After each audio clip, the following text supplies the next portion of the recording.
अस्सलाम वालेकुम, खुश आमदीद, सुबह खैर तमाम देखने वालों को। प्रोग्राम का नाम है गुड मॉर्निंग कराची और मेरा नाम है मोहम्मद यासिर। नाज़रीन, प्रोग्राम गुड मॉर्निंग कराची में सुबह के वक्त कोशिश करते हैं मुल्की सियासी सूरत हाल, माशी सूरत हाल और दीगर मामलात और मसाइल के हवाले से गुफ्तगू करें। और प्रोग्राम का फॉर्मेट कुछ ऐसा तरतीब दिया है कि प्रोग्राम के पहले हिस्से में मुख्तलिफ़ मामलात पर गुफ्तगू होती है, समाजी मामलात मईशत के हवाले से हों या दीगर मामलात हों, और दूसरे हिस्से में ख़ास तौर पे कोशिश होती है कि ज़्यादा से ज़्यादा जो सेहत के हवाले से मामलात और मसाइल हैं उसके ऊपर गुफ्तगू की जाए। जो प्रोग्राम बाकायदगी से देखते आ रहे हैं, हमें बर्दाश्त कर रहे हैं, उनको यकीनन इस बारे में इल्म होगा कि प्रोग्राम का फॉर्मेट क्या है, और उसी हवाले से सवालात भी फिर भेजे जाते हैं। और ख़ास तौर पे जो सेहत के हवाले से मामलात और मसाइल हैं उसके ऊपर तो वो कोशिश होती है कि प्रोग्राम के दूसरे हिस्से में उसके ऊपर गुफ्तगू की जाए। वो इंशाल्लाह आज मौका मिलेगा तो ज़रूर उसके ऊपर बात की जाएगी, वो सवालात प्रोग्राम का ज़रूर हिस्सा बनाए जाएंगे।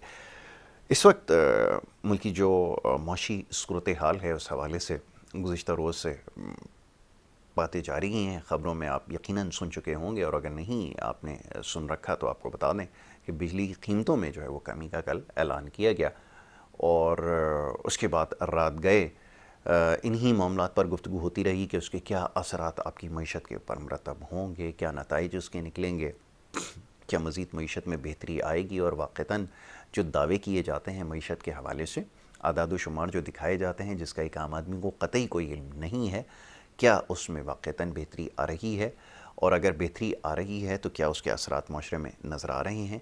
तो ये वो तमाम चीज़ें हैं जिसके ऊपर गुज़िश्ता रोज़ जो है वो बड़ी तफसील से गुफ्तगू होती रही। हमें भी मौका मिला चंद एक जगहों पर हमने भी ये बात कह डाली, मईशत के हवाले से ज़्यादा नहीं थोड़ा बहुत जानते हैं तो उसके ऊपर बात की कि इसके क्या असरात जो है वो मुरतब हो सकते हैं। बहरहाल इसको मुख्तसर करते हैं, वाक़तन ये वक्त की ज़रूरत है, और पूरी दुनिया में जिस तेज़ी से कीमतों में कमी हो रही है मुख्तलिफ़ कमोडिटीज़ की, या फिर बिजली की कीमतों में और पेट्रोल की कीमतों में, उसका फ़ायदा जो है वो मिलना अब ज़रूरी है कि लोगों तक पहुंचाया जाए। लोगों की जो सब्र और बर्दाश्त की जो एक आप समझ लें कि हिस्स थी वो बिल्कुल अब ख़त्म हो चुकी है, वो क़ुव्वत ख़त्म हो चुकी है। जिस तेज़ी से गुज़िश्ता चंद सालों में महंगाई के अंदर इजाफ़ा हुआ, मुकम्मल तौर पर जो है वो एक मिडिल क्लास तबका जो है वो ख़त्म होकर रह गया, और ये इस वक्त भी कहना मुश्किल है कि उसकी क्या सूरत हाल है, आया वो एग्जिस्ट करता भी है या नहीं करता। दो तबकों के अंदर इस वक्त जो है आपका जो मुल्क जो है बढ़ चुका है। एक मरात याफ्ता तबका है जिसके पास सारी मरातें मौजूद हैं, सब कुछ है, और बड़ी तादाद ऐसी है जिनके पास बिल्कुल भी सिरे से कुछ नहीं है। तो ये बड़ी ख़तरनाक सूरत हाल है। अगर मौका मिलेगा आगे इसके ऊपर इसकी मज़ीद तशरीह कर दूँगा, बहुत सारे लोग शायद इसको ना समझ सकें। और बाकी ये कि आज के दिन के हवाले से मुख्तलिफ़ मामलात हैं, कोशिश करेंगे इसके ऊपर फ़र्दन गुफ्तगू करें। मुअज़्ज़ज़ मेहमान तशरीफ़ फरमाएँ, उनको सबसे पहले खुश आमदीद कहता हूँ। मुल्की माशी सूरत हाल के हवाले से बिलख़ुसूस गुफ्तगू की जाएगी। सैयद रोशन अली वारसी साहब CEO है universal estate and developers phase 8 Karachi, तज्ज़ियाकार की हैसियत से यहाँ पर उनको मदऊ किया है। रोशन अली वारसी साहब को मैं खुश आमदीद कहता हूँ। बहुत शुक्रिया सर प्रोग्राम में वक्त देने के लिए। सर, अब सबसे पहले तो मईशत के हवाले से जैसे हमने बात की, और अभी कुछ देर पहले भी यही मौजू ज़ेर बहस था कि बेहतरी के असरात अब नज़र आना चाहिए, ये एक बड़ा ज़रूरी हो चुका है। और हर शोबे के अंदर जब बेहतरी आएगी तो लोगों की क़ुव्वत ख़रीद जो है, जो मुकम्मल तौर पे ख़त्म हो चुकी है, वो बहाल होगी। फिर हर शोबे में हम देखेंगे कि लोग जो है वो सरमायाकारी भी कर सकेंगे, और फिर ये लोगों का एतमाद सबसे ज़्यादा ज़रूरी है कि बहाल हो। आप ये जो सारा मामला या सारी सूरत हाल है इसको किस तरह देख रहे हैं? और आप माशाल्लाह बड़ी अच्छी आपकी एक बात है, हमेशा से बड़े पुरुमीद रहे हैं निज़ाम से कि इसके अंदर रहते हुए ही हमें बेहतरी नज़र आएगी, और ख़ुदा का शुक्र अदा करना चाहिए कि कम से कम बेहतरी की जो कोई सूरत नज़र आ रही है। इसके ऊपर क्या कहेंगे, ज़रा चाहूँगा बात कीजिए जी। औज़ु बिल्लाहि मिनश्शैतानिर्रजीम, बिस्मिल्लाहिर्रहमानिर्रहीम। यासिर बेटा, बहुत शुक्रिया आपने इनवाइट किया, और वैसे भी मुझे बड़ा मज़ा आता है आपके प्रोग्राम में आने के बाद गुफ्तगू करने का मौका मिलता है, और अपने ख़यालात का इज़हार करने का बड़ा अच्छा मुझे मौका मिलता है। मैं तो सबसे पहले तो गुज़िश्ता ईद मुबारक मेरे सुनने वाले और देखने वालों को मैं ईद की मुबारकबाद दूँगा। और मैं चाहूँगा कि सबको अल्लाह ताला बहुत सारी खुशियाँ हमेशा अता फरमाए आमीन। और अच्छी ज़िंदगी गुजारने की तौफीक अता फरमाए। जो मुल्क की हालात तो हम जब पैदा हुए जब से हम देख रहे हैं, हमने यही सुना है कि हालात ठीक नहीं है। हालांकि मैं समझता हूँ कि हालात, इंसान अगर ये सोच ले कि हालात ठीक हैं तो वो उसको ठीक नज़र आएगा, क्योंकि इंसान के अंदर इंसान का माइंड सेट बहुत ज़रूरी है। इंसान ने एक चीज़ माइंड में बिठा ली कि ये चीज़ सही नहीं है तो वो चीज़ आपको अच्छी चीज़ भी गलत नज़र आएगी। बिल्कुल ठीक है। आपको सबसे पहले अपनी ज़िंदगी से मायूसी निकालनी है बहुत खूब। और हर चीज़ को अपने पॉजिटिव थिंकिंग से सोचना है कि क्या अच्छा है। हर चीज़ आपको अच्छी नज़र आएगी। किसी भी अपने अपने मुखालिफ लोगों को भी अच्छा देखेंगे ना तो उसमें अच्छाई नज़र आएगी, उसको अगर बुरी नीयत से देखेंगे तो बुरा ही नज़र आएगा। बिल्कुल ऐसे। तो सबसे पहले तो आप इंसान को अपने अंदर तब्दीली लाने की ज़रूरत है। वो अपने आप को सही करेगा तो मुआशरा भी सही होगा। और जो आपने बात की कि पॉलिसी, जाहिर सी बात है पॉलिसी की बहुत सख्त ज़रूरत है। हमारे पॉलिसी मेकर जो हैं इनके ऊपर बहुत बड़ी जिम्मेदारी आयद होती है। जैसे अभी इन्होंने बहुत अच्छा काम किया कि ये जो बिजली की कीमतें कम की हैं, ये यकीन माने एक बहुत अच्छा कदम है। ये कदम, एक कदम भी कोई उठाता है तो बेहतरी का, तो उसके लिए खुशी भी होती है, दुआ भी निकलती है। और मैं समझता हूँ कि ये इनका अच्छा इकदाम है और ये अच्छे इकदाम उठा सकते हैं और करना चाहिए और कर सकते हैं और करेंगे इंशाल्लाह, आप देखिएगा। तो बिजली की कीमतों से, पेट्रोल की कीमतों से, ये जो आपकी महंगाई का, इसका एक असर पड़ता है महंगाई के ऊपर। तो ये गवर्नमेंट का काम है कि पॉलिसी ऐसी बनाए कि हमारे लोगों को रिलीफ दें। बेसिकली ये पॉलिसी मेकर जो हैं या जो हमारे हुक्मरान हैं, इनका काम इक़्तिदार में जाकर हमारे जो 25 करोड़ अवाम है उनकी नुमाइंदगी करना है। जी। अब अगर उनकी नुमाइंदगी में उनको तकलीफ़ आती है तो फिर उनकी नुमाइंदगी का कोई फ़ायदा नहीं है। हमें फ़ायदा जब नज़र आता है कि हमारे हुक्मरान बैठ के हमारे अवाम को रिलीफ दें, बहुत अच्छी बात, महंगाई से में से कमी करें, हमारी तालीम के ऊपर तवज्जो दें, तालीम को बेचें ना। क्या अच्छी हम जो तालीम को बेच रहे हैं, मेरा बुनियादी इख्तिलाफ ये है कि हमारी जो लोग हैं वो तवज्जो ही नहीं देते। हम तालीम भी बेच रहे हैं, हम पानी भी बेच रहे हैं, हम बिजली भी बेच रहे हैं। ये वो चीज़ें हैं जो कि गवर्नमेंट की जिम्मेदारी है फ्री ऑफ कॉस्ट हमें देने की, क्योंकि हम सब टैक्स देते हैं। बिल्कुल ऐसे। जो टैक्स नहीं देता उसका जुर्माना हम पे ना लगाया जाए, उनको पकड़ें, क्यों नहीं देते। और मैं समझता हूँ इनडायरेक्टली जो है ना हर इंसान टैक्स दे रहा है। आप यूँ समझ लें कि पेट्रोल अगर डलवाता है, जो कि आजकल हर इंसान के पास गाड़ी है, वो पेट्रोल डलवा रहा है, वो पेट्रोल जब डलवा रहा है उसमें तकरीबन 100 रुपये से ज़्यादा का टैक्स दे रहा है, तो उसको क्यों नहीं गिना जाता। लोग कहते हैं कि इतना टैक्स हमको नहीं मिला। टैक्स तो आप हर जगह पे ले रहे हो, कहीं 8% ले रहे हैं, कहीं 15% टैक्स ले रहे हैं। टैक्स की तो ज़रूरत है। मैं समझता हूँ जब इतने सारे टैक्स कलेक्ट होते हैं वो सब जा कर रहे हैं, बिल्कुल सही, हमारी IMF की किस्तों में जा रहे हैं। तो बुनियादी चीज़ों पे हम लोग देखते नहीं है, हम सिर्फ पैसे जमा कर रहे हैं, सारा कुछ करने को उठा के हमने जो कर्जे लिए में उसकी किस्तें अदा कर देते। तो हमारा क्या कसूर है भाई। जी बिल्कुल। अगर जहाँ इतना टैक्स लेना है तो मेरा ये मशवरा ये है कि आप 100 रुपये या 500 रुपये महीने के हर 25 करोड़ आवाम से महीने के ले लें। बिल्कुल सही। उसको एक पॉलिसी के तहत जो है ना उसको किसी अकाउंट में जमा करते रहें। बहुत अच्छी। वो अरबों रुपए जमा, खरबों रुपए जमा होंगे, उसको उठा के हमारी किस्तें नहीं अदा करें, हमारा जो जो जो कर्जा है उसकी अदायगी करें। आप सोच लें ये हो जाएगा। हमारे पास ये फार्मूला है, आपके पास फार्मूला है। अब इसकी मैं मिसाल देता हूँ कि पाकिस्तान में इस कराची शहर के अंदर जिस वक्त रमज़ान आ रहे होते हैं, ट्रेनें भर के आ रही होती हैं यहाँ पे गदागरों की भरमार होती है। एक साहब ने बड़ा अच्छा क्लिप भेजा था, मैं मिस कर गया वो। उसने कैलकुलेशन करके बताया कि ये जो भिखारी हैं ये खरबों रुपए कलेक्ट करके एक महीने में लेके जाते हैं। बिल्कुल ऐसा ही। जब ये भिखारी जो लेके जा सकते हैं, गदागर लेके जा सकते हैं, जबकि ये भिखारी होते नहीं है, इन्होंने अपने आप को भिखारी जाहिर करके अपना पेशा बना लिया। बिल्कुल ऐसा ही। जब उनकी मद में मैंने सोचा एक दिन कि जब ये लोग जब इतने पैसे जमा कर सकते हैं तो हम पॉलिसी के तहत हम जितने भी शहरी हैं या देही लोग हैं, ये सब अपना एक फंड जो है, जब हम टीवी देखें ना देखें हमको टीवी के पैसे देने पड़ते हैं, जुर्माना उसका। बिल्कुल ऐसा। तो आप इसी तरीके से जो है ना ये सोचेंगे तो ये कर्जा उतारो की एक मुहिम चलाए, मगर ईमानदारी से। बिल्कुल सही। ये ना हो कि वो फिर वो भी किसी चीज़ की नज़र हो जाए। ऐसा ही उसको पॉलिसी मेकर कोई ऐसा होना चाहिए जो कि पॉलिसी का हिस्सा हो कि भाई कितनी हुकूमतें आएँ जाएँ, इस पैसे को कोई नहीं छेड़ेगा। ये पैसे सिर्फ और सिर्फ जो है ना, ये हमारे पाकिस्तान का जो कर्जा है उसकी अदायगी के लिए होंगे। बिल्कुल ठीक है, बाकी जो आपने टैक्स लेने वो लेते रहें। बिल्कुल ठीक है। तो ये एक मेरा मशवरा है, क्योंकि देखा अगर मुल्क को सही करना है तो हर इंसान अपना मशवरा तो देगा ना। बिल्कुल ठीक हो है। सकता है कभी हमारा मशवरा क्लिक कर जाए।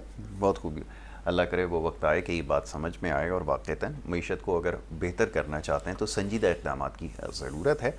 और उससे भी मुश्किल काम ये है कि उसका मुज़ाहरा बाद में कीजिएगा, लेकिन पहले जो सही बात है वो लोगों को बताना शुरू कर दें।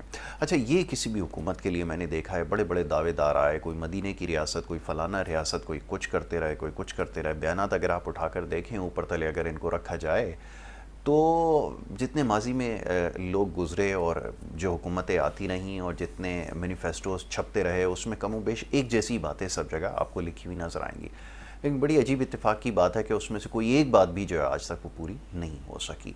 तो उससे ये साबित होता है कि वो सिर्फ बातें संजीदा नहीं होती, महज वो सिर्फ वोट हासिल करने के लिए या वक्ती तौर पर वो बातें की जाती हैं और उसके बाद फिर उसको उठाकर साइड में रख दिया जाता है। तो क्या आपको नज़र आता है कि ये कभी ऐसा मुमकिन हो सकेगा कि ये सच बोलना शुरू कर देंगे? क्योंकि यही सबसे मुश्किल काम, मेरे ख्याल ये है, ज़ाती राय है, मैं इसमें हो सकता है बिल्कुल गलत हूँ, कि सच बोलना जो है इनके लिए सबसे मुश्किल काम है। क्या ये मुमकिन हो सकेगा सच बोलना शुरू कर दें कि चाहे जैसी भी सूरत हाल है कम से कम सच बताया जाए लोगों के हो क्या रहा है? क्या ये मुमकिन हो सकता है आपके ख्याल में? देखें, फी ज़माना तो मुझे बहुत मुश्किल नज़र आता है। अच्छा। मगर मैं समझता हूँ कि सिर्फ इंसान अपने चारों तरफ से देख ले कि मैं जब ओत ले रहा हूँ, कुरान शरीफ उठा रहा हूँ, अल्लाह से वादा कर रहा हूँ और मैं जिस मनसब पे जा रहा हूँ, तो यहाँ पे झूठ की गुंजाइश नहीं है। और अगर आप जाके बोलते हैं तो वक्ती तौर पे शायद आपको प्रोटोकॉल मिल जाएगा, लोग आपको पहचानेंगे। मैंने लोगों का इबरतनाक अंजाम देखा है जिनकी तूती बोलती थी, ऐसे बड़े बड़े नाम गिनवा नहीं सकता मैं, आपको भी पता है, हमें भी पता है, जो कल के फिरौन थे ना, कल के बादशाह थे, बाद में अंजाम उनका फिरौनों वाला हुआ है। और वो क्या कि उन्होंने कुरान शरीफ उठाया, उसकी खिलाफ वर्जी की, उसका गलत इस्तेमाल किया, भूल गए थे इक़्तिदार के नशे में कि भाई अल्लाह भी देख रहा है। अल्लाह जो ज़ाहिर है ऐसे लोगों को फिर ढील देता है। तो जिन लोगों के पास मौका है उनको चाहिए कि वो इस वक्त अपनी इस्लाह करें। अगर किसी सियासत का नाम तो मेरे ख्याल में लेना भी नहीं चाहिए, उसको खिदमत कर दे तो फिर शायद उनको थोड़ा बहुत फिर भी परसेंटेज में कुछ कमी आ जाएगी खिदमत। ऐसा नहीं कि खिदमत के भी नाम पे सियासत हो जाए जी। तो मैं समझता हूँ कि जब तक इंसान के अंदर खौफ खुदा नहीं पैदा होगा, मैं सच्ची बात बताऊँ, खौफ खुदा इंसान के लिए बहुत सख्त ज़रूरी है। इंसान में खौफ खुदा होगा, वो फिर हर चीज़ से डरेगा, क्योंकि वो देख रहा है कि मुझे हर कोई देख रहा है, अल्लाह देख रहा है ना। तो जब अल्लाह से डरेगा वो हर चीज़ से डरेगा, फिर वो दुनिया में किसी से नहीं डरेगा। हम लोग क्या करते हैं, अल्लाह से नहीं डर रहे, अब लोगों से डर रहे हैं। हमको जिसने ला के इधर बिठा दिया, हम सोच रहे क्या जिसने बिठाया ना वो नाराज़ ना हो जाए। भाई आप सोचो, उसको भी किसी ने बिठाया। हम जहाँ भी बैठे हैं अल्लाह की मर्ज़ी से बैठे हैं, अल्लाह हमसे राज़ी हो गया तो समझ लें बेड़ा पार है आपका। हमारे अंदर से खौफ खुदा बिल्कुल ख़त्म हो गया। अब हम सिर्फ जल्दबाजी के अंदर पैसे जमा करने में, किसी को धोखा देने में लगे में, अपने आप को तरक्की की तरफ, नाम नहाद तरक्की होती है, वो तरक्की होती नहीं है। तरक्की किसी के पास नहीं रही, तरक्की सिर्फ उसी के पास है जो दुनिया से जाता नहीं है। और जितने लोग गए हैं ना उनकी कोई तरक्की नहीं है। ये सिर्फ जो है ना इधर से उधर, उधर से इधर करने का नाम ज़िंदगी है। उसी को सीधा कर लें, अल्लाह का खौफ दिल में बिठा लें, हर इंसान को इंसान समझें, फिरौन ना बने, तो आप सब चीज़ें सीधी हो जाएंगी। खौफ खुदा इंसान के अंदर बहुत खौफ खुदा होना ज़रूरी है। बिल्कुल ऐसा ही, आपकी बात से मुझे बात याद आई, बिल्कुल ऐसा ही है कि पुलिस वाले से अगर पूछा गया कि भाई ये जो तुम रिश्वतें लेते हो इसकी क्या वजह है, तुम्हें खुदा का खौफ नहीं है? वो कहता है खुदा का खौफ नहीं होता, सिर्फ बाला अफसर का हमें खौफ होता है कि जो हमारे ऊपर अफसर बैठा है, हमें सिर्फ उसका खौफ होता है, उसके अलावा किसी का नहीं होता। तो ये हमारी वाक़तन सूरत हाल है। और ये सच बोलने की जहाँ तक बात है, अभी मैं कुछ देर पहले भी तस्करा कर रहा था, वो एक आजकल सियासी रहनुमा उनको कह सकते हैं, वो अपोजिशन में बैठे हुए हैं, तो प्रेस कॉन्फ्रेंस कर रहे थे, बिजली के हवाले से वो बात कर रहे थे। तो उन्होंने कहा कि ये जो बिजली की लोड शेडिंग है और ये सारी सूरत हाल है, इसकी ज़िम्मेदारी पिछली हुकूमत पर आयद होती है। तो जो रिपोर्टर वहाँ मौजूद था उसने कहा कि पिछली हुकूमत में आप ही वज़ीर थे, वो कहने लगा नहीं नहीं, मेरा मतलब है उससे पहले जो हुकूमत है। तो उन्होंने कहा उससे पहली हुकूमत में भी आप ही थे वज़ीर। कहने लगा नहीं उससे पहले। तो फिर बताया उनको कि उससे पहले आपके वालिद साहब थे। तो ये सूरत हाल है हमारे यहाँ। तो बड़ी बदकिस्मती है कि जैसे भी बात हो रही थी, आपने बिल्कुल सही कहा कि खौफ खुदा पैदा करने की ज़रूरत है। बाकी ये कि सियासी मामला चलते रहते हैं, साल साल चलते आए हैं और शायद आगे भी चलते रहेंगे, लेकिन देखना ये है कि अब सूरत हाल को किस तरफ ले जाया जाता है। अभी मैं गुज़िश्ता रोज़ सुन रहा था कि वज़ीर आज़म साहब फरमा रहे थे कि जो बिजली घर हैं जिनसे किराए पे बिजली ली जाती है, उनकी वजह से ये सब कुछ हुआ। तो मैं सोचने पे मजबूर था कि इनको जब ये लग रहे थे तो कौन लोग थे जो इनको लगा रहे थे या इनके साथ कॉन्ट्रैक्ट कर रहे थे। तो हुजूर ये वही बात है। और ये अभी जो कुछ देर पहले मैंने आपको वजारत की बात बताई है कि वो एक वज़ीर हैं, ये कोई महज कोई चुटकुला नहीं है, ये वाक़तन हकीकत है कि एक यहाँ पर ऐसे शख्स मौजूद है। पता नहीं अब अपोजिशन में क्या उनकी पोजीशन है मुझे नहीं पता, लेकिन वही पिछली कई हुकूमतों में जो है तवानाई की वजारत उनके पास रही है। ये हमारी हकीकत है। तो ये बड़ा ज़रूरी है। तो बहरहाल फ़ैसला तो यकीनन खुशाइंद है। और ये भी बता दूँ, गुज़िश्ता रोज़ भी बताया एक चैनल के ऊपर कि आपके पास गुंजाइश इससे कहीं ज़्यादा है, आप डिलीवर कर सकते हैं। लेकिन जैसे भी बात हो रही थी खौफ खुदा की, तो खौफ खुदा नहीं है, खौफ IMF ज़्यादा पाया जाता है। और ये तासुर दिया जाता है कि अभी मज़ीद कमी हो सकती है। हम उसके लिए शर्त यह है कि IMF अगर रजामंदी देगा, क्योंकि आज उनका वक्त भी आ जाएगा, तो अगर वो अलाउ कर देगा तो शायद रिलीफ दे सकेंगे, वगरना हमारे पास इतनी ताकत और इख्तियार नहीं है कि हम आपको रिलीफ दे सकें। ये आपकी हकीकत है। बहरहाल अब नौजवानों के हवाले से बात होते हैं। तारीख़ का थोड़ा सा मैं आज देख रहा था, आज के दिन के हवाले से साबिक़ वज़ीर आज़म ज़ुल्फ़िकार अली भुट्टो साहब के हवाले से आज का दिन है, अदालती फ़ैसला हुआ। और ये भी तारीख़ में एक बड़ा अजीब और बड़ा अनोखा वाक़या था कि एक वज़ीर आज़म को जिस तरह गिरफ़्तार करके केस में उलझाया गया, फंसाया गया और उसके बाद जो सज़ा दी गई। तो बहरहाल ये सूरत हाल रही है। अब सवाल ये पैदा होता है कि अब नौजवान जो देख रहे हैं सूरत हाल को, अब क्योंकि डिजिटल मीडिया का दौर आ गया, सोशल मीडिया का दौर आ गया, तो सोशल मीडिया के ऊपर चलें सारी चीज़ें सही नहीं है, लेकिन ये है कि ख़बर हर किसी तक पहुँच ज़रूर जाती है। और जब पहुँच जाती है तो फिर नतीजा ये निकलता है कि लोग फिर सवाल करना शुरू कर देते हैं। अब तारीख़ में जो कुछ होता रहा, माजी में जो कुछ बताया हमें जाता है, हमने जो पढ़ा उसमें ज़मीन आसमान का फ़र्क है। सवाल ये पैदा होता है कि अब नौजवानों के लिए क्या मैसेज है यहाँ पर, और वो बहुत ज़्यादा मुतनफ़िर होते जा रहे हैं क्योंकि हर तरफ हमें मायूसी नज़र आ रही है। इसके ऊपर आपकी क्या राय है, क्या सोच है, ज़रा ये भी फरमाइए। देखिए यासिर साहब, अगर तो हम अपने इस मुल्क को बचाना चाहते हैं जी, तो हमें हमारे नौजवानों के अंदर कॉन्फिडेंस पैदा करना होगा, उनको एतमाद देना होगा, उनको अपने सफ़ों में लाके खड़ा करना होगा। बहुत अच्छी बात है। इस वक्त लोगों को शायद बुरी लगे, सियासतदानों को, मेरी बात, मगर हकीकत यह है कि इस वक्त हमारे जो मुल्क की सलामती जो है ना, हमारे फौजी जो जवान हैं जो कि सरहदों पे खड़े हुए, वो अपनी जानें दे रहे हैं। कोहराम उनके घरों में जाके मचता है, मगर उसके बावजूद भी आफरीन ने उनकी माओं को कि वो फिर नए बच्चे पैदा करती हैं, फिर फ़ौज में भेजती हैं। हम लोग सिर्फ बातें करते हैं, तो हमें उनको कभी भी क्रिटिसाइज नहीं करना चाहिए। कुछ भी है, देखें ये जितने सियासतदान हैं इनके बच्चे फ़ौज में थोड़ी हैं, अगर कुछ हैं तो बड़ी अच्छी बात है। मतलब ज़्यादातर ये जो शहादतें कहाँ हो रही हैं, उन गरीब घरानों में हो रही हैं जिनके पास खाने के पैसे नहीं है। उनकी एक महीना हुआ शादी हुई, बेचारा गया दहशतगर्दी का निशाना बन गया, मर गया। तो हमें उनको फरामोश नहीं करना चाहिए। हमारे जो हुक्मरान हैं उनको हमारी नौजवान पे तवज्जो देनी चाहिए, उनको रोज़गार के मौके अच्छे फराहम करने चाहिए, उनको इतना कॉन्फिडेंस देना चाहिए कि नौजवान ये सोचे ही नहीं मुल्क से बाहर जाने का। तालीम हासिल करके उसको वो पैकेज दो कि देखें ये हमारा एसेट है। इतनी अच्छी तालीम हासिल करने के बाद आप देखें बाहर की जो यूनिवर्सिटी है, बाहर के लोग आके, बाहर की बड़ी बड़ी फ्रेंचाइज आके यूनिवर्सिटियों में जो हमारी क्रीम है ना उसका वहाँ सौदा करती हैं। बिल्कुल ऐसा ही। कितने में ख़रीदती हैं? 5 लाख रुपए में। ऐसा ही। मतलब हमारी कीमत क्या है? मतलब हमारे मुल्क में जो बच्चे टैलेंटेड, जो उभर के बाहर आ सकते हैं, जो इस मुल्क की कमांड संभाल सकते हैं, इसकी तरक्की में अपना अहम रोल अदा कर सकते हैं, उनको हम ख़रीद लेते हैं और वो बिक भी जाते हैं क्योंकि उनके घर के हालात ठीक नहीं है। या तो भाई वो 5 लाख रुपए में ख़रीद रहा है, आप उसको बोलो भाई हम आपको 10 लाख देंगे, दें, और वो उसमें इतना टैलेंट है, आप दें, उनको सपोर्ट करें। जहाँ इतने खर्चे कर रहे हैं कुछ बच्चों पे करें। इनको आप मुझे बताएं, किसी को अगर अच्छे पैसे मिलेंगे क्यों जाएगा मुल्क के बाहर? उनको रास्ता बताएं, उनको कारोबार का रास्ता बताएं। मैं आपको एक छोटी सी बात अर्ज़ करूं कि मैं एक दफ़ा एक इंजीनियरिंग यूनिवर्सिटी में मुझे मौका मिला बात करने का, उन्होंने मदऊ किया। तो वो जो वहाँ पे बच्चे थे, वो तकरीबन हॉल के अंदर तकरीबन 300 के करीब बच्चे मौजूद थे। और उसके बाद जब वो बच्चों से आजकल सोशल मीडिया के ज़रिए ज़रा रब्ता रहता है, तो सारे बच्चों ने जो है वो सोशल मीडिया के ज़रिए रब्ता किया और वो एक हमारी कम्युनिटी सी एक बन गई। तो मैं आपको बड़ी हैरान कुन तो नहीं है, खैर तो सबके ये इल्म में हैरान कुन तो वो होती है जिसके बारे में लोगों को पता ना हो या बिल्कुल अचानक से इंकशाफ हो। तो उस 300 बच्चों में से अब तक 224 बच्चे जो है ना, वो बैरून मुल्क जो है वो जा चुके हैं और वहाँ पे जाके सेट हो चुके हैं। बाकी मानदा चंद एक बच्चे हैं, उनका भी अगले साल के या किसी वक्त हो जाएगा और वो यहाँ से चले जाएंगे। ये हमारी इस वक्त सूरत हाल है। तो जनाब गुफ्तगू जारी रखते हैं, एक छोटी सी ब्रेक के लिए कहा जा रहा है, एक छोटी सी ब्रेक ले लेते हैं, ब्रेक के बाद वापस आएंगे, गुफ्तगू जारी रखते हैं। आप देखते रहिए हमारा प्रोग्राम।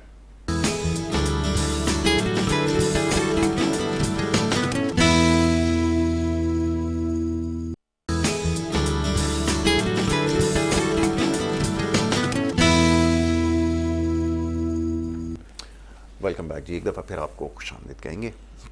और ब्रेक पे जाने से पहले गुफ्तगू जारी थी, मामला बड़ा संजीदा नौइयत का है और मुल्की मौशी सूरत हाल है। और पहले तो शायद किसी की दिलचस्पी नहीं होती थी इतनी ज़्यादा, क्योंकि ये मामला ऐसे नहीं थे कि ज़िंदगियाँ लोगों की इतनी ज़्यादा मुतासिर हुआ करती थी। होती ज़रूर थी उस वक्त भी, महंगाई की वजह से, दीगर मामला की वजह से। ताहम ये जो गुज़िश्ता चंद सालों के अंदर जो एक महंगाई का एक सैलाब आया, ये सब कुछ बहा के ले गया और उसको ठीक करते करते तासुर ये दिया जा रहा है कि उसको ठीक करने में जो है वक्त लग रहा है। बिल्कुल ऐसा है भी कि सिलसिला शुरू कहाँ से हुआ, एक बड़ी तवील बहस हो जाएगी कि इसका सिलसिला कहाँ से शुरू हुआ। तो बहरहाल सब ने इसमें अपना हिस्सा डाला। और अब जब बेहतरी की बात है तो यकीनन इतना आसान इनके लिए नहीं है। जैसे मैंने अभी बात की कुछ देर पहले कि खौफ खुदा की, तो खौफ खुदा तो नहीं पाया जाता, लेकिन खौफ IMF की वजह से जो कुछ हो रहा है वो हमें नज़र आ रहा है। फिर रिलीफ भी अगर आवाम को देते हैं तो इस तरह से दिया जाता है। अफसोस के साथ माजरत कबूल कीजिए अगर आपको मेरी बात नागवार गुजरे, कि जो रिलीफ है ना, इसको ऐसे दिया जाता है यानी कि इसके ऊपर कल मिठाइयाँ तकसीम हो रही हैं, हार पहनाए जा रहे हैं, टेलीविज़न चैनल्स पे ख़बरें चलवाई जा रही हैं कि बहुत बड़ा अजीम काम किया, यानी कि पाकिस्तान की तारीख़ में ऐसा कोई काम नहीं हुआ, ये कोई अचीवमेंट है। ये कोई अचीवमेंट नहीं है, ये तो रिलीफ आपने देना ही था, क्योंकि जिस तेज़ी से कीमतों में इजाफा हुआ था उसके बाद तो अब कोई रास्ता बचा नहीं था। तो मुल्क की मौशी सूरत हाल को अगर बेहतर बनाने के आप दावेदार हैं तो उसके लिए ये करना पड़ेगा। और इसमें आपका भी किरदार, माफ़ कीजिएगा कि इतना नहीं है, तो खुदा का शुक्र अदा करें कि जो इस वक्त सूरत हाल है। अभी एक और बहुत बड़ा मसला आगे जो है पूरी दुनिया की मीशत को दरपेश है। हमारा उससे क्योंकि ताल्लुक़ नहीं है, मीशत को नहीं समझते कि ये जो बड़े ममालिक हैं और ख़ास तौर पर एक जो मुल्क है जिसकी बार बार यहाँ मिसाल दी जाती है कि वो हमेशा साजिशों में रहता है और ये दीगर हवालों से, वहाँ पे जो मौशी सूरत हाल है वो भी अब बड़ी बुरहानी सी कैफियत जो है वो पैदा हो चुकी है। रात को स्टॉक मार्केट जो उनका सुबह का वक्त था, बड़ी शदीद मंदी आई है। और वो क्या इंडिकेट करती है, वो हमारी वाली मार्केट नहीं है, याद रखिए। वहाँ पे जब मंदी आती है तो उसका मतलब ये होता है कि बहुत सीरियस सूरत हाल है और ख़दशात बहुत ज़्यादा बढ़ चुके हैं मीशत के हवाले से, इस वजह से गिरावट आती है। तो बात तवील हो जाएगी, लेकिन यह है कि एक बहुत बड़ा ख़तरा है पूरी दुनिया की इकॉनमी के लिए। और ऐसा क्यों होता है, इसकी क्या वजूहत हैं, फिर इसके ऊपर गुफ्तगू करूँगा। मौजूद मेहमान से ज़रा बात करेंगे।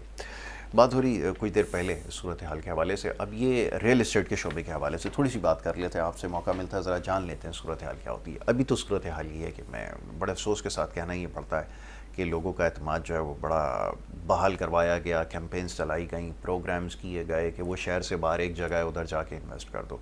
बार बार लोग उसी हवाले से सवाल भेजते हैं, वो आपको देख कर पैगामात आना शुरू हो गए कि वहाँ हम फंस गए, अब क्या करें। वहाँ सूरत हाल ये है कि अभी ईद के रोज़ ही एक वाक़या हुआ कि वहाँ पर लोग आए दिन दहाड़े उसको लूट के घर को चले गए और कोई वहाँ सिक्योरिटी वगैरह कुछ भी नहीं बचा।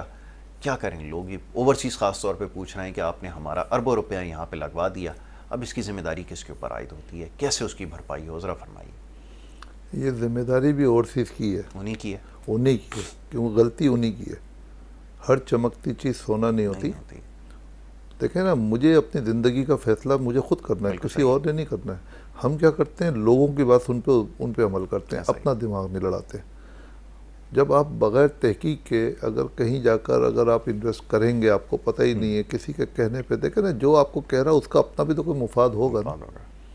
आप उसकी तहकीकात नहीं कर रहे, आप उसके ऊपर भरोसा कर रहे हैं, फिर उसमें लालच का फैक्टर भी होता है। देखो वो आपको ऐसी लालच देंगे कि उसमें आपको भी लालच आएगी कि भाई मैं लूँगा तो ये 1 साल के बाद ये हो जाएगा, वो होगा, उसका उलट भी हो सकता है। कोई उलट सुनने के लिए, देखने के लिए तैयार ही नहीं है। हर आदमी देख रहा है कि बस अब मैं ये कर लूँगा ना अरबपति बन जाऊँगा। सब दौड़ में लगे हुए हैं अरबपति बनने की। ऐसा भाई ही है। शुक्र अदा करो, जो अल्लाह ने दिया है उसको कनात करो, जो पैसे दिए हैं उसको संभालो। हम तो ये कहते हैं कि पैसा कमाना आसान है, पैसा संभालना मुश्किल है। वाह जी वाह, बहुत अच्छी बात है। ये ऐसी बात है कि अभी हमारे एक पड़ोसी थे, उनका इंतकाल हो गया अल्लाह। और उनकी जायदाद का उनको भी नहीं पता था कहाँ कहाँ है। कहाँ किसी ने बोला भाई ये कर लो, उन्होंने कहा अच्छा 10 अपार्टमेंट 10 के 10 खरीद लिए। कहाँ खरीद लिए? कहीं भी, कराची के किसी भी हिस्से में खरीद लिए, लेके छोड़ दिए, किराए पे बिठा दिए, किराए पे बिठा दिए, कभी कोई, मतलब उनकी प्रॉपर्टियाँ पूरे कराची में बहुत जगह है। तो मैं उनको मशवरा देता था, सर ये सब समेटें, कोई डीएचए में कोई अच्छा था कोई प्लॉट ले लें, बिल्डिंग ले लें, बड़ा प्लॉट लें, उसकी बिल्डिंग बनाएं, उनको मल्टीनेशनल कंपनी को रेंट पे दे दे के आपकी ज़िंदगी आसान हो जाए। और नहीं नहीं भाई वो कुछ नहीं होता, सब में हुआ ये कि उनका इंतकाल हो गया, क्योंकि इस हकीकत को तस्लीम करने के लिए कोई तैयार नहीं है।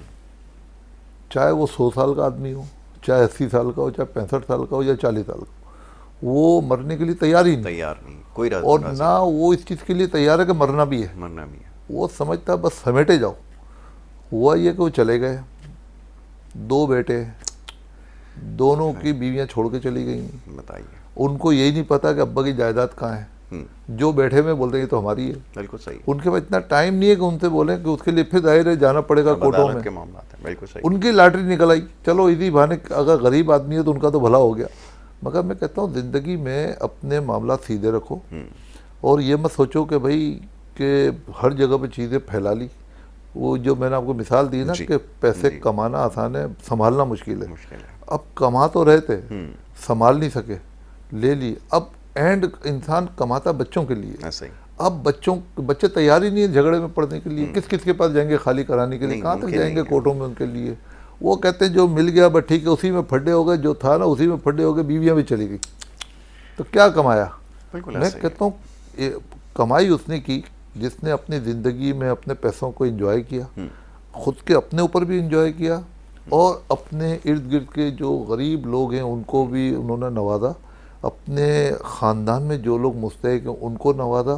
तो उससे अल्लाह भी राज़ी होगा। जब अल्लाह राज़ी होगा तो अल्लाह आपके पैसे की हिफाजत भी करेगा। हम उस वक्त जब अपने पे लगते हैं ना तो किसी को 1 रुपया देने की कोशिश भी नहीं करते हैं, ना ज़कात पूरी देते हैं। तो ये चीज़ें कुछ ऐसी हैं कि तल्ख हकीकत है कि हमें अपने आप को सही करने की ज़रूरत है। जितना अरबपति आदमी होगा ना वो कभी भी ज़कात पूरी नहीं देगा, गरीब आदमी निकालेगा। गरीब आदमी बोलेगा यार 2 तोले सोना है, इसकी कितनी ज़कात है? वो बेचारा सोचेगा अल्लाह से डर रहा है ना, वो निकाल देगा। और जितना बड़ा आदमी होगा वो तो पहले जब सोचेगा यार करोड़ों में जा रही है ज़कात, वो अपना रास्ता कुछ और तब्दील कर लेगा। वो उसको तकलीफ होती है, नहीं नहीं मैं तो ये कर रहा हूँ, मैं तो ये अच्छा काम कर रहा हूँ। वो अपने आप को मुतमईन कर रहा होता है। ऐसा ही है। तो ये बहुत सी चीज़ें ऐसी हैं कि जो हमारी अपनी गलतियाँ हैं। तो रियल इस्टेट के हवाले से जो आप बात कर रहे थे, तो मैं समझता हूँ कि इंसान को अपनी इन्वेस्टमेंट करने से पहले सोचना चाहिए कि इसमें कहाँ इन्वेस्ट कर रहा हूँ और जो आदमी मेरे हक में बात कर रहा है वो उसमें कहाँ तक सदाकत है। इसमें सबसे पहली जो चीज़ है वो सेफ्टी होनी चाहिए। सेफ्टी क्या है? लोगों को मैं सोचता हूँ, हैरान होता हूँ कि जिस प्रॉपर्टी का टाइटल ही नहीं है वहाँ इन्वेस्ट कर कैसे सकते हैं लोग? जिसके लिए मैं बार बार आवाज़ उठा रहा था रीरा की अल्हम्दुलिल्लाह रीरा का अनाउंसमेंट तो हो गई है। अब मैं दुआ करता हूँ कि जल्दी से उस पर अमल दरामद भी शुरू हो जाए, क्योंकि सही बताऊँ कि अगर हमारी गवर्नमेंट की पॉलिसी बेहतर हो जाए और अगर वो पॉलिसी मेकर अगर ये सोच लें कि इस मुल्क को सही करना है तो मुल्क सही हो सकता है। बिल्कुल ठीक है। हम जब सोच लें कि नहीं हमने इस IMF से जान छुड़ानी है, ये पूरी कौम एक वक्त में खड़ी हो जाएगी कि जहाँ इतना महंगाई हो गई ना, कुछ पैसे हमसे और लो, इकट्ठे पैसे लेके इनका कर्जा उतारो सब। जब फ़कीर इतने पैसे लेके जा सकते हैं खरबों रुपए, क्या अच्छी बात है, तो आप क्यों नहीं कर सकते? अच्छा, ये मैं आजकल देख रहा हूँ हमारे जो बहुत सारे लोग हैं, अब शायद हमें भी यही आगे जाके काम करना पड़े, नेवर नो, क्योंकि पेट तो सबके साथ लगा है। तो ये जो प्रोफेशन है इसको छोड़कर जो है वो रियल इस्टेट की तरफ जा रहे हैं और दुबई में काम कर रहे हैं। अब मैं देख रहा हूँ सुबह से लेकर शाम तक मैसेजेस आ रहे हैं कि जी दुबई में प्रॉपर्टी ख़रीदने, या किसी से अगर मैं पूछता हूँ आप क्या कर रहे हैं तो जी मैं दुबई के अंदर रियल इस्टेट का काम कर रहा हूँ, वहाँ बड़ा स्कोप है और बहुत सारे लोग जो हैं वो पाकिस्तान से माशाल्लाह वहाँ पे इन्वेस्टमेंट कर रहे हैं। ये आगे फ़ायदा देने वाली है प्रॉपर्टी? ज़रा हमें तो समझाएं, हम जैसे गरीब आदमी तो कभी गए नहीं, हमें क्या पता वहाँ प्रॉपर्टी है जी। अब मुझे नहीं पता ये बात मुझे बोलनी चाहिए या नहीं बोलनी चाहिए, मगर बोल देता हूँ कि जो लोग अपने मुल्क को छोड़ के किसी और मुल्क में पैसा लगा रहे हैं, ख़ास तौर पे उस मुल्क में जो आपको कभी ज़िंदगी में पासपोर्ट नहीं देंगे, वो एक दिन तबाह और बर्बाद हो जाएंगे। ये लिख लें कहीं पर। हमें तो ये बात समझ में आती है, लेकिन लोग, मैं नहीं, बड़ा ना हैरान समझे हूँ कि और जा रहे हैं। फिर यहाँ पर भी मैं बताया करता था, मैं उस ज़माने में जब मुझे प्रॉपर्टी की समझ भी नहीं थी, मैं उस ज़माने में ये कहता था कि कहीं पे भी पैसा लगाओ वहाँ मत लगाना, लेकिन बहुत बुरे दिन देखने पड़ेंगे। पता नहीं, मेरे पास तो कोई वो खुदा ना करे नाउजुबिल्ला कोई गैब का इल्म नहीं था, लेकिन मैं अपनी जो कैलकुलेशन है वो बता रहा था कि यहाँ पर यही वक्त आने वाला है और वो बहुत जल्दी आ गया। तो ये दुबई वाले मामले में जैसे भी आप बात कर रहे हैं, तो ये तो सबको पता है कि ये होने जा रहा है, उसके बावजूद ये पैसा डाल रहे हैं। इसकी क्या वजह समझ में आती है? कि हमारे यहाँ बिल्कुल चीज़ें ख़त्म हो गई हैं, अपॉर्चुनिटीज़ ख़त्म हो गई हैं, या इतनी ज़्यादा नाउमीदी है? ऐसा लगता है कि शायद बाकायदा इसके ऊपर काम किया जा रहा है कि लोग अब यहाँ पे पैसा लगाने के लिए तैयार नहीं है। इसकी क्या वजह है, आप बताइए ज़रा। यासिर साहब देखें, मैं तो कभी कभार आपके शो पे आता हूँ, जी तो मुझे जब मौका मिलता है मैं तो पाकिस्तान की बेहतरी के लिए बात करता हूँ, मगर आप डेली बैठते हैं तो आपका फ़र्ज बनता है कि आप लोगों को समझाएं जी जी। क्या बेहतर है, क्योंकि आपकी भी सुनी जाती है। मैंने देखा आपकी व्यूअरशिप बहुत अच्छी है, तो आपकी भी बहुत बड़ी जिम्मेदारी है। ये देखें, हमारे यहाँ लोग जो है ना वो बेचारे वो इतने समझदार नहीं हैं और समझना भी नहीं चाहते, क्योंकि उनके हाथ में खिलौना आ गया है जो कि उनकी तरक्की को रोकता है, मगर वो उसको शायद तरक्की समझते हैं। जब देखो कोई अहमियत नहीं है अपने माँ बाप की, अपने घर वालों की, अपने किसी की नहीं है, सिर्फ मोबाइल में लगे हुए हैं। मोबाइल अच्छी चीज़ है कि मोबाइल एजुकेशन है। मोबाइल पहले हमें याद है कि अगर हमें कोई किसी चीज़ का मतलब नहीं पता होता था तो हम अपने टीचर के पास जाते थे या इंतज़ार करते थे वो आएंगे तो पूछेंगे। आपने सही कहा, बिल्कुल। आज आपको इसके ज़रिए एक सेकंड के अंदर, एक मिनट के अंदर आपको अपने चीज़ का आपका जवाब मिल जाता है। तो ये तो एक एजुकेशन के तौर पे इस्तेमाल करें और अपने तालीम के लिए इस्तेमाल करें, आपकी ज़रूरत के लिए इस्तेमाल करें। आप देखें यहाँ बैठे बैठे अपनी पैगामात जो है ना पूरी दुनिया में भेज देते हैं सेकंडों में, तो ये तो बहुत अच्छी चीज़ है उस लिहाज से। जब अल्लाह ताला ने आपको एक ऐसी नेमत, तो इसको उसी हद तक रखें। इसके ज़रिए आप फहाशी में भी चले जाते हैं, इसी के ज़रिए आप नेगेटिव एक्टिविटी में भी चले जाते हैं, इसी के ज़रिए आप सोशल मीडिया का गलत इस्तेमाल करते हैं, आप पकड़े भी जाते हैं, सियासी जमातों के टूल भी बन जाते हैं उसके इसलिए इस्तेमाल। देखें ना, उसके ज़रिए आपका ख़ानदान तबाह हो जाता है, इसके ज़रिए गलत रिश्ते हो जाते हैं, लोग फंस जाते हैं, ट्रैप हो रहे हैं ज़्यादातर। तो आप देखें कि ये चीज़ों को सिर्फ मतलब मैं चाहता हूँ कि किस तरीके से इनको घोल के पिला दूँ नौजवानों को, या कि भाई आप इसका इस्तेमाल इस हद तक रखें कि ये आपकी तरक्की में रुकावट ना बने। बिल्कुल ऐसा ही। मगर ये तरक्की में रुकावट उनके लिए बनती है जो इसका गलत इस्तेमाल करते हैं। बिल्कुल आपने सही कहा, मैं आपकी बात से बिल्कुल शायद मैं इसका तजजिया सही और नहीं कर सकता। सही कहा, बिल्कुल। ये बड़ी मेरा ख्याल में जो इसे बहुत मुनासिब मैंने लफ्ज़ इस्तेमाल किए हैं, इसको आप फिर उसका एक टाइम बनाएं। देखिए ज़िंदगी में डिसिप्लिन होती है ना, हर चीज़ का फौज है, उसके अंदर डिसिप्लिन है। कामयाबी की वजह ये है कि डिसिप्लिन, वो कामयाब फौज है हमारी दुनिया में, सबसे कामयाब फौज हमारी है ना, क्यों है? डिसिप्लिन है, डिसिप्लिन की वजह। छोटे बड़े का अदब एहतराम है, उनको दी जाती है लाइन के बाद, ये आपकी लाइन है, उसको क्रॉस नहीं कर सकते। बिल्कुल ठीक है, ये हमारा कोई क्रॉस नहीं। अब यकीन माने इसकी वजह से लोगों का दिल नहीं चाहता सोने का। सही। जिसको देखो, मैं तो सुबह 4 बजे उठ के अपने मैसेजेस दे रहा होता हूँ अल्लाह रसूल के, दुआओं के। जी जी।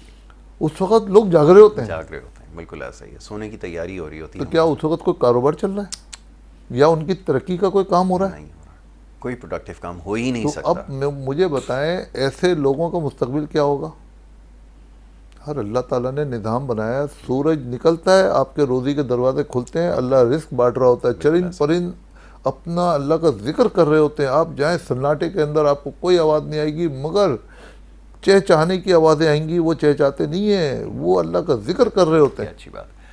जनाब रोशन साहब, अब गुफ्तगू बड़ी दिलचस्प है और ख़ास तौर पर रियल इस्टेट के हवाले से जब भी आपसे बात करते हैं हम, तो बहुत कुछ समझने का मौका मिलता है, और ये कि इंशाल्लाह सिलसिला जारी रखेंगे। मैं आपका बड़ा शुक्रगुजार हूँ कि आप प्रोग्राम में यहाँ पे तशरीफ़ लाए, बड़ी खुलकर गुफ्तगू करते हैं, और ये करना भी वक्त की ज़रूरत है। तो कोशिश करेंगे सिलसिले को आगे भी जारी रखा जाए और अब यह है कि एक वक्त हो रहा है ब्रेक का। ब्रेक के बाद जो दूसरा सेगमेंट है उसकी तरफ हमें बढ़ना होगा। आप देखते रहिए हमारा प्रोग्राम।